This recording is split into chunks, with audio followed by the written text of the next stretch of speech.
Hi everyone. सो इस video को start करते हैं और सबसे इम्पोर्टेंट इस वीडियो में हम यहाँ पर डिस्कस करेंगे टीसीएस के कोडिंग क्वेश्चन को। एंड इस वीडियो में मैं क्वेश्चन आपको बता रहा हूँ, ये पिछले 2-3 सालों से लगातार इस प्रकार का एक क्वेश्चन आ रहा है टीसीएस के एग्जाम में। और मैं जो मोस्ट कॉमन क्वेश्चंस हैं कोडिंग के जो टीसीएस पूछती रहती ही है, उन क्वेश्चंस को सॉल्व करवाऊंगा आप लोगों के लिए, जिससे आप लोगों को एक आइडिया भी लग जाएगा कि किस लेवल के क्वेश्चंस आते हैं और लगभग सिमिलर क्वेश्चंस टीसीएस पूछती रहती है।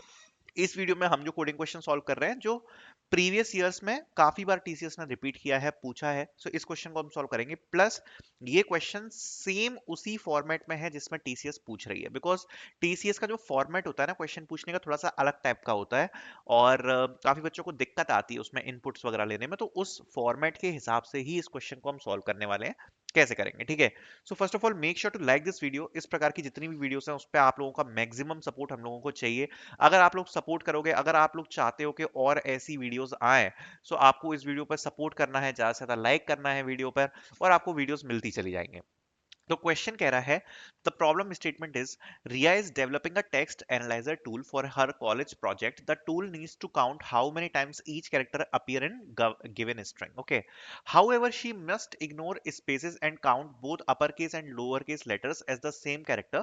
For example, a and a should be treated as the same. Okay, so this is given in the question that जो अपर केस है और लोअर केस है वो भी दोनों जो है बिल्कुल सेम तरीके से यहाँ पर काउंट किए जाएंगे, चाहे आपका अपर हे हो या आपका लोअर ए हो, ये दोनों ही आपका एक सेम कैरेक्टर यहाँ पर माना जाएगा।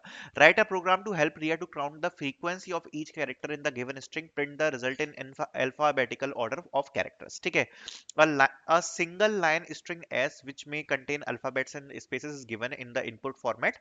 आउटपुट में हमें फ्रीक्वेंसी बतानी है। एक एग्जांपल दिया है हेलो वर्ल्ड। अब इसको ध्यान से समझना, इसमें एक कैच है। कैच क्या है कि पहली बात तो अलग अलग वर्ड्स के बीच में स्पेस हो सकता है। तो अगर आप सपोज डायरेक्टली स्ट्रिंग को इनपुट में लोगे तो क्या होगा कि केवल जो पहला वर्ड होता है ना, केवल वही इनपुट में आता है। जो बाद वाला वर्ड है वो इनपुट में नहीं आएगा अगर वो स्ट्रिंग हुआ, तो ये सबसे बड़ी प्रॉब्लम होती है। इसलिए आप डायरेक्टली इसका स्ट्रिंग में इनपुट नहीं ले पाओगे। फिर आउटपुट अगर आप देखोगे तो यहाँ पर लिखा है डी के सामने 1, बिकॉज अगर आप पूरी स्ट्रिंग को देखोगे जिसमें डी एक बार रिपीट हुआ है, ई भी एक बार रिपीट हुआ है, एच एक बार रिपीट हुआ है, एल 3 बार रिपीट हुआ है, ओ 2 बार रिपीट हुआ है, आर एक बार रिपीट हुआ है, और डब्ल्यू यहाँ पर एक बार रिपीट हुआ है।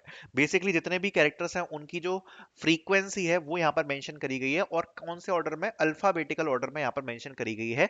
और यहाँ पर स्पेसेस को इग्नोर किया है, साथ साथ में अपर केस और लोअर केस लेटर दोनों को साथ में यहाँ पर माना गया है।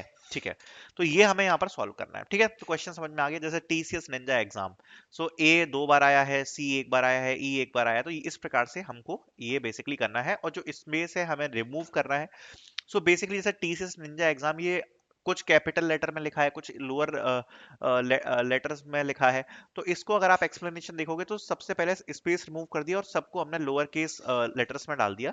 तो ऐसा देखने को मिलेगा टीसीएस निंजा एग्जाम। उसके बाद हम फ्रीक्वेंसी काउंट कर लेंगे। ठीक है, तो यही करते हैं सबसे पहले और अपने लॉजिक को स्टार्ट करते हैं। तो देखो मेरे दिमाग में जो लॉजिक आया है, वो लॉजिक क्या है कि बेसिकली हमको एक स्ट्रिंग दी होगी। ठीक है, सबसे पहले हम स्ट्रिंग का एक इनपुट ले लेंगे। ठीक है, इनपुट स्ट्रिंग लेने के बाद हम ये चीज देखते जाएंगे कि क्या स्पेस है। अगर स्पेस है तो इसको हम इग्नोर कर देंगे, और अगर स्पेस नहीं है तो जो भी कैरेक्टर आएगा उसको हम लोअर केस में चेंज करेंगे, और लोअर केस में चेंज करने के बाद उसकी हम फ्रीक्वेंसी को काउंट करते चले जाएंगे। तो ये काम हम यहाँ पर करने वाले, तो ये सिंपल सा लॉजिक मैं लगा रहा हूँ इस क्वेश्चन को सॉल्व करने के लिए। स्टार्ट करते हैं। और एक चीज और बताना चाहूंगा आप लोगों को, अगर आप टीसीएस के प्रीवियस ईयर क्वेश्चंस को प्रैक्टिस करना चाहते हो, कोडिंग क्वेश्चंस को, साथ साथ में अगर आप डेली टेस्ट देना चाहते हो अपने आसपास के बच्चों के साथ, जिससे आपको पता पड़ेगा कि आपका परफॉर्मेंस कैसा है, तो हमने यहाँ पर डेली लाइव टेस्ट कंडक्ट करा रहे हैं। अगर आप देखोगे तो आज फाउंडेशन सेक्शन और एडवांस सेक्शन दोनों का टेस्ट लाइव है। इस वाले सेक्शन में अगर आप जाओगे ना, which is this one, TCS NQT actual exam based test, तो आज यहाँ पर एडवांस जो सेक्शन है उसका पूरा का पूरा टेस्ट लाइव है, और जो फाउंडेशन सेक्शन है उसका भी जो टेस्ट है वो पूरा लाइव है। तो इसमें आप compete कर सकते हो अपने फेलो स्टूडेंट्स के साथ, और आप देख सकते हो कि आपका परफॉर्मेंस कैसा है। और ये फुल मॉक टेस्ट है, मतलब जितने 65 क्वेश्चन आते हैं उतने पूरे मिलेंगे, एडवांस में भी उतने मिलेंगे, और इसके अलावा डेली प्रैक्टिस टेस्ट आपको मिलेंगे। आप देख सकते हो कितने सारे मॉक टेस्ट हम प्रोवाइड करा चुके हैं डेली प्रैक्टिस के लिए, और नीचे प्रैक्टिस सेट्स आपको दिए हैं अलग से 800 से ज्यादा क्वेश्चन है, और कोडिंग क्वेश्चंस के लिए आपको यहाँ पर शीट्स मिल जाएंगी। तो आपको जो प्रीवियस ईयर क्वेश्चन है ना टीसीएस के, वो भी आपको इसमें मिल जाएंगे, और जो प्रीवियस ईयर सारी कंपनीज के क्वेश्चन है, because similar type of questions यहाँ पर कंपनीज पूछती हैं। तो जो सिमिलर टाइप ऑफ क्वेश्चंस है जो कंपनीज पूछती हैं, तो उसकी एक पूरी 367 पेजेस की शीट मिल जाएगी, और टीसीएस के PYQ coding questions with solution 89 pages की शीट में मिल जाएंगे। तो ये सब आपको मिल जाएगा, आप इसको परचेज कर सकते हो। ऑलरेडी देखो आपके लिए टाइम कम है प्रिपरेशन के लिए, और जितना ज्यादा आप लेट होगे प्रिपरेशन के लिए उतनी ज्यादा प्रॉब्लम्स आएंगी। सो अगर आप प्रिपरेशन अच्छी करना चाहते हो तो मैं तो आपको रिकमेंड करूंगा कि आप इसको ज्वाइन करें। सबसे पहले व्हाट्सएप ग्रुप को ज्वाइन करना, बिकॉज यहाँ पर आपको इंस्ट्रक्शंस दिए जाएंगे हर चीज के बारे में। ओके, अब क्वेश्चन का एक बार लॉजिक लिख लेते हैं, क्वेश्चन हमें समझ में आ ही गया था। तो देखो सबसे पहले हमें सपोज एक स्ट्रिंग है और स्ट्रिंग का इनपुट लेना है, तो सबसे पहले हमें स्ट्रिंग बनानी पड़ेगी, ठीक है, स्ट्रिंग एस। बट उसमें क्या है, स्पेस हो सकते हैं। चलो एक एग्जांपल लेके चल रहे हैं, फॉर एन एग्जांपल स्ट्रिंग हमारी ये है हेलो वर्ल्ड, ठीक है। अब अगर आप इसमें देखोगे ना तो इसमें स्पेस है बीच में, तो हम डायरेक्ट इनपुट नहीं ले सकते। अब डायरेक्ट इनपुट अगर हम इसमें नहीं ले सकते तो हम इसमें क्या कैसे लेते हैं सी प्लस में इनपुट। वैसे ये चीज मैंने आपको सिखा रखी है, ठीक है। सो गेट लाइन से हम यहाँ पर पूरी की पूरी जो लाइन होता है उसका हम इनपुट ले लेते हैं। सो गेट लाइन में हम यूज करेंगे सी इन एंड एस। इससे क्या होगा, जो पूरी लाइन होगा ना, पूरी लाइन का इनपुट आ जाएगा।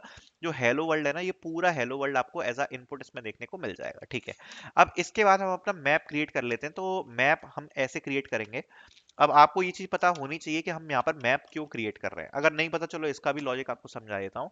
सो बेसिकली हम क्या करेंगे, मैप को क्रिएट करेंगे और मैप में हम यहाँ पर फ्रीक्वेंसीज को स्टोर कराएंगे। तो सबसे पहले हमने सपोज ये एम्प्टी एक मैप है, इसको क्रिएट कर लिया। अब सपोज हमारी ये है हेलो वर्ल्ड, ये स्ट्रिंग है, ठीक है। अब सबसे पहले एच आया, तो एच सबसे पहले मैप में स्टोर होगा यहाँ पर इस जगह पे, और एच की फ्रीक्वेंसी स्टोर होगी। तो एच की फ्रीक्वेंसी क्या है, 1, तो इसके सामने 1 स्टोर हो जाएगा। फिर ई आया तो ई स्टोर हो जाएगा, ई के सामने 1 हो जाएगा। फिर एल आया तो एल स्टोर हो जाएगा, फिर एल के सामने 1 स्टोर हो जाएगा। अब अगर आप देखोगे तो दोबारा से एल आया। अब अगर दोबारा से एल आया तो हम क्या करते हैं कि मैप में सबसे पहले ये चीज चेक करी जाएगी कि क्या एल पहले से एग्जिस्ट करता है। तो हम देखेंगे यस एग्जिस्ट करता है। अगर एग्जिस्ट करता है तो उसी जगह की फ्रीक्वेंसी को +1 कर देंगे, मतलब 1 + 1 हो जाएगा 2। और आपको ये बात बताना चाहूंगा, इनिशियल मैप में सभी चीजों की फ्रीक्वेंसी 0 होती है, ठीक है। जैसे जितने भी कैरेक्टर्स आप डालोगे ना स्टार्टिंग पॉइंट पे, उसकी फ्रीक्वेंसी 0 होगी, ठीक है। तो इस प्रकार से हमारी जो फ्रीक्वेंसी हम अपने मैप में काउंट करते चले जाएंगे सारे के सारे कैरेक्टर्स की, ठीक है। अभी कोड लिखूंगा तो समझ में आ जाएगा कैसे होता है, ठीक है। तो फ्रीक्वेंसी, ये हमने अपना मैप बना लिया जिसका नाम है फ्रीक्वेंसी। अब एक लूप चला लेते हैं, ठीक है। एक ऑटो लूप चला लिया मैंने अपना स्ट्रिंग जो है एस, उसमें सी एच क्या करेगा, एक एक करके जितने भी कैरेक्टर्स हैं उनको यहाँ पर एक्सट्रैक्ट करेगा। अब हमारा यहाँ पर चूंकि लूप चल चुका है, सबसे पहले हम क्या चेक करेंगे कि जो भी कैरेक्टर है उसकी वैल्यू क्या स्पेस तो नहीं है। अगर स्पेस नहीं है तो हमें आगे प्रोसीड करना है, बिकॉज अगर वैल्यू सपोज स्पेस हुई तो हम उसको क्या करेंगे, इग्नोर करेंगे। तो अगर स्पेस नहीं है तभी हम यहाँ पर आगे चले जाएंगे। एंड उसके बाद हम अपना जो कैरेक्टर है उसमें हम लोअर केस यहाँ पर स्टोर करा लेंगे। जो भी कैरेक्टर है ना उसका लोअर केस यहाँ पर हम स्टोर करा लेंगे। तो उसके लिए टू लोअर फंक्शन हम यूज करेंगे, और हमारा जो कैरेक्टर है वो कहाँ पे आएगा, सी एच में। तो कैरेक्टर को हम लोअर केस में कन्वर्ट कर देंगे, बिकॉज लोअर केस और अपर केस हमको यहाँ पर सेम ही रखना है, ठीक है। तो इतनी बात समझ में आ गई। उसके बाद हमारे जो फ्रीक्वेंसी मैप है उसमें हम अपने कैरेक्टर को यहाँ पर इंसर्ट कराएंगे, फ्रीक्वेंसी को कर देंगे ++। जैसा मैंने बताया था कि जो जैसे ही आप कैरेक्टर को इंसर्ट करते हो तो फ्रीक्वेंसी क्या रहती है उसकी 0। जैसे सपोज हेलो वर्ल्ड में सबसे पहले एच आया, तो एच इंसर्ट हो जाएगा और एच की फ्रीक्वेंसी क्या रहेगी, 0। तो फिर अपन ++ करा देंगे तो एच की फ्रीक्वेंसी कितनी हो जाएगी, 1। फिर ई इंसर्ट होगा तो ई इंसर्ट हो जाएगा, तो ई की फ्रीक्वेंसी कितनी रहेगी, 0। फिर उसके बाद उसके ++ करा देंगे तो कितनी हो जाएगी, फ्रीक्वेंसी 1। सो ऐसे ये चलता रहता है। अब सपोज अपन एल पे आए, तो एल की भी फ्रीक्वेंसी कितनी थी, देखो ऐसा चलेगा अपने मैप में। एल इंसर्ट हो जाएगा, एल की फ्रीक्वेंसी कितनी हो जाएगी, 0। और फिर हम यहाँ पर एक्सक्यूट कराएंगे ++, तो एल की यहाँ पर क्या हो जाएगी, फ्रीक्वेंसी 1, ठीक है। अब इसके बाद दोबारा से एक नया एल आया।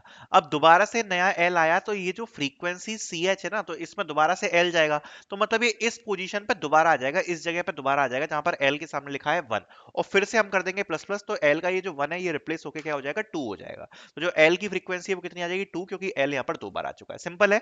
अगर आपको मैप्स नहीं आते तो मैप्स जरूर पढ़ लेना, एसटीएल पढ़ लेना, कलेक्शन फ्रेमवर्क्स पढ़ लेना, उसके बिना आपको ये चीज समझ में नहीं आएगी। तो इसलिए ये मैंडेटरी है, प्री रिक्विजिट है कि आपको मैप्स के बारे में पता होना चाहिए, ठीक है। तो अब हमें बस फ्रीक्वेंसी प्रिंट कराना है। फ्रीक्वेंसी हमारे सामने आ चुकी है, तो एक लूप चला लेते हैं, ठीक है। एक इटरेटर क्रिएट कर लेंगे, इटरेटर क्रिएट करेंगे हम अपने फ्रीक्वेंसी मैप का, ठीक है। ये हमने अपना इटरेटर क्रिएट कर लिया। अब इटरेटर क्रिएट करने के बाद हमें बस प्रिंट कराना है, तो यहाँ पर लिख देते हैं IT.first। तो ये क्या प्रिंट कर देगा, की प्रिंट कर देगा यहाँ पर। एंड की प्रिंट करने के बाद हमें यहाँ पर क्या प्रिंट कराना है, उसकी फ्रीक्वेंसी, तो वो हो जाएगा IT डॉट सेकेंड। ठीक है, तो आई थिंक इतना जो हमारा है ये काम करना ही चाहिए, इतना कोड हमारा काम कर जाएगा। बाकी इसको एंड लगा देते हैं यहाँ पर, because and line next line में हम आ जाएंगे। इसको रन करते हैं एक बार, देख लेते हैं कोई कोई एरर वगैरह तो नहीं आ रहा। आई थिंक कोई एरर वगैरह नहीं आ रहा है, सक्सेसफुली एग्जीक्यूट हो चुका है हमारा कोड, किसी भी प्रकार का कोई एरर नहीं आ रहा है। इसमें हम इनपुट डाल के एक बार देख लेते हैं। तो इनपुट हमारा था हेलो वर्ल्ड। ठीक है, तो हेलो वर्ल्ड हमारा इनपुट था, इसको हम रन करा के देखते हैं एक बार। तो देख सकते हो आप, डी के सामने 1 है, ई के सामने 1 है, एच के सामने 1 है, एल के सामने 3 है, ओ के सामने 2 है, आर के सामने 1 है और डब्ल्यू के सामने 1 है। तो जो हमारा इनपुट है वो बिल्कुल सही रन किया है, और जो कोड है वो भी बिल्कुल सही एग्जीक्यूट किया है। टीसीएस में भी बिल्कुल आपको इसी तरीके से करना पड़ेगा, इनपुट आप इसी प्रकार से लोगे जैसा मैंने आपको बताया है, और इस प्रकार से ही जो आपका क्वेश्चन है वो बिल्कुल सही एग्जीक्यूट हो जाएगा। और ये क्वेश्चन काफी बार पूछा गया है, इस प्रकार का क्वेश्चन पहले काफी बार पूछा गया है। सो आई होप ये आपको पसंद आया होगा। नेक्स्ट वीडियो में हम और भी क्वेश्चंस के बारे में बात करेंगे। इस वीडियो में हमने इस क्वेश्चन के बारे में बात करी थी, जो मोस्ट कॉमन क्वेश्चंस हैं टीसीएस के कोडिंग में, वो हम डिस्कस करने वाले हैं सीरीज में। So thank you so much for watching.